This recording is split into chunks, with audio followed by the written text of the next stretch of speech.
ఇగో పెద్ద ఆయన సిఫోర్స్ అట, సిఫారసు సిఫోర్సు అంటే సిఫారసు చేసి ఫోర్స్ చేస్తున్నట ఎవరో పెద్ద ఆయన. మరి లేఖలు ఫోన్లకు హడలిపోతున్నట మంత్రులే. కొన్ని రోజుల తర్వాత స్వయంగా వాకపు చేస్తున్నట. సాధ్యమైతే క్లియరెన్స్లు లేదంటే వివరణలట. మరి ఎవరి పెద్ద ఆయన? పెద్ద ఆయన అంటే ఎవరు? జానారెడ్డా? మరి ఆ పెద్ద ఆయన జానారెడ్డి కాకుండా ఇంకెవరు ఉన్నారు? ప్రత్యక్ష రాజకీయాలకు దూరంగా ఉంటున్న కాంగ్రెస్ పార్టీలోని ఒక పెద్ద ఆయన నుంచి వచ్చే లేఖలు ఫోన్లకు మంత్రులే హడలిపోతున్నారట. ఆయన నుంచి లేఖ వచ్చిందంటే చాలు దాన్ని వెంటనే చదువుతున్నారట.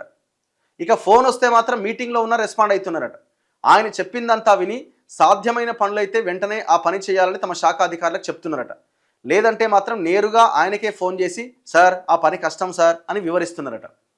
తను చెప్పిన పనిని కొందరు మంత్రులు పట్టించుకోకపోతే సదరు పెద్ద ఆయన స్వయంగా ఆ మంత్రులకు ఫోన్ చేసి ఏమైందయ్యా, నేను రాసిన లెటర్ అందిందా, ఇంతకు పని అవుతుందా కాదా, ఏదోటి చెప్పు అని అంటున్నట.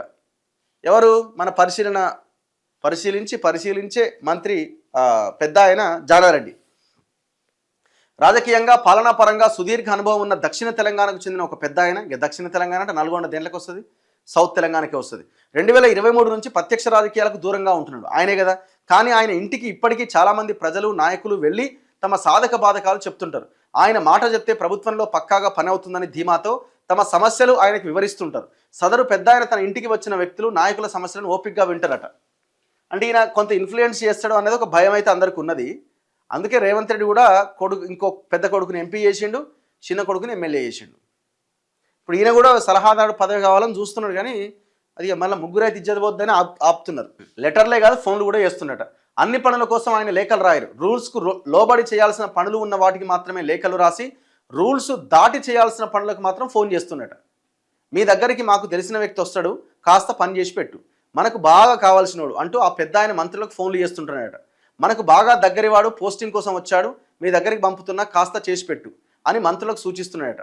మీ డిపార్ట్మెంట్లో ఏదో ఒక చిన్న వర్క్ ఉందట, ఆ చిన్న వర్క్ మనోళ్ళకి ఇప్పించు అంటూ ఫోన్ చేసి చెప్తుంటాడట. అయితే సదరు పెద్ద ఆయన సీనియర్ లీడర్ కావడంతో ఆయన పైన ఉన్న గౌరవంతో ఆయన నుంచి వచ్చే ఫోన్లకు మంత్రులు రెస్పాండ్ అవుతున్నారట.